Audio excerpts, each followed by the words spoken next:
vamos lá. No ano de ali está escrito errado, viu? Não é cano não, é ano. Ano de 1835, até o ano de 1835, o protestantismo no Brasil foi de migração, mas nos anos que se seguiram foi de desenvolvimento o protestantismo missionário junto aos brasileiros pela igreja congregacional. Posteriormente pela igreja presbiteriana, luterana, metodista, batista e episcopal, chamadas denominações históricas. Nesse ano aqui de 1835 começa a se desenvolver uma corrente protestante muito forte por causa da migração, muito forte. Vêm os missionários evangelizar e aí o Brasil foi se convertendo ao cristianismo protestante, foi se convertendo e começou-se então uma quase que revolução na questão da conversão à corrente protestante, né? E aí, veja esse momento de conquista, uma das primeiras conquistas aqui. Durante o século IV, os protestantes buscaram com Anfíco a conquista da plena legalidade e liberdade no Brasil. Começou então a busca por essa liberdade, né? A partir de 1860, então veja que os anos vão se passando e vai crescendo essa ideia. Cresceram as críticas sobre a união do Estado e a Igreja. Então as críticas, por exemplo, do Estado com favorecimento com a Igreja Católica começou a crescer. Falou, não, que negócio é esse? Por que o Estado se envolve tanto com a religião católica? Eu sou protestante, eu sou brasileiro e tal. E começaram a crescer essas questões. Culminando num decreto, finalmente nasce um decreto.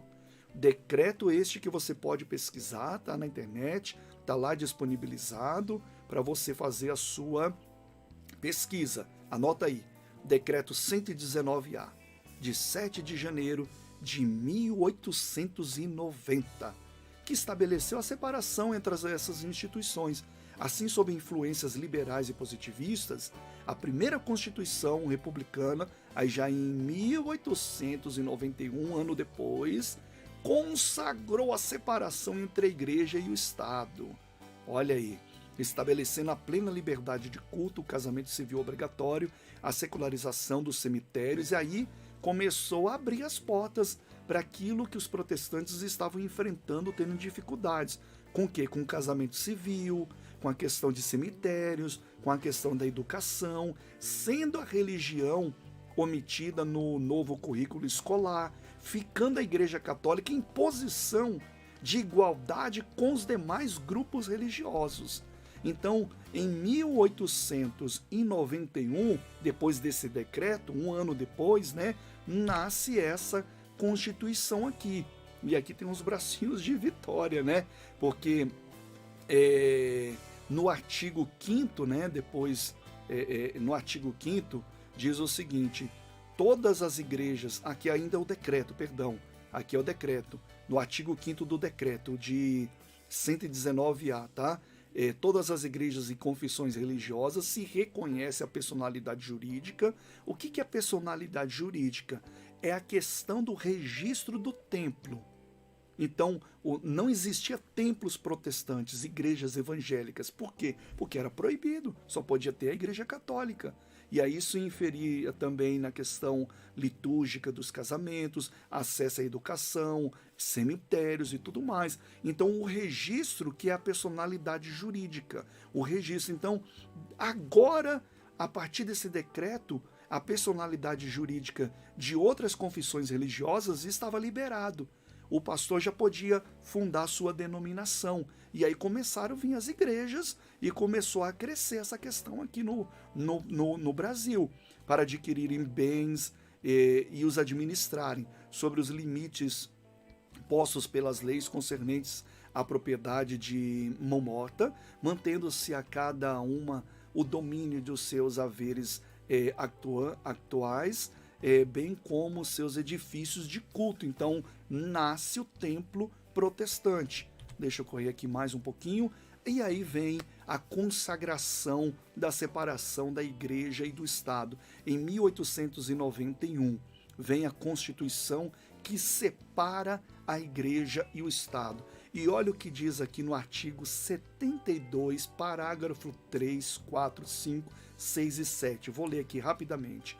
Todos os indivíduos e confissões religiosas, olha aí, já vem as confissões religiosas, Estado laico, separado da igreja, podem exercer pública e livremente o seu culto, associando-se para esse fim em adquirido bens, observadas as disposições de direito comum, parágrafo 4, a República só reconhece o casamento civil, cuja celebração será gratuita. Aí já vem a questão do casamento, que abriu para outras confissões religiosas. Parágrafo 5º, os cemitérios terão caráter, e aí já vem o cemitério também, né, já no artigo 7.2 dessa Constituição, dando ali também, tirando das mãos da Igreja Católica e abrindo aí para outras confissões religiosas.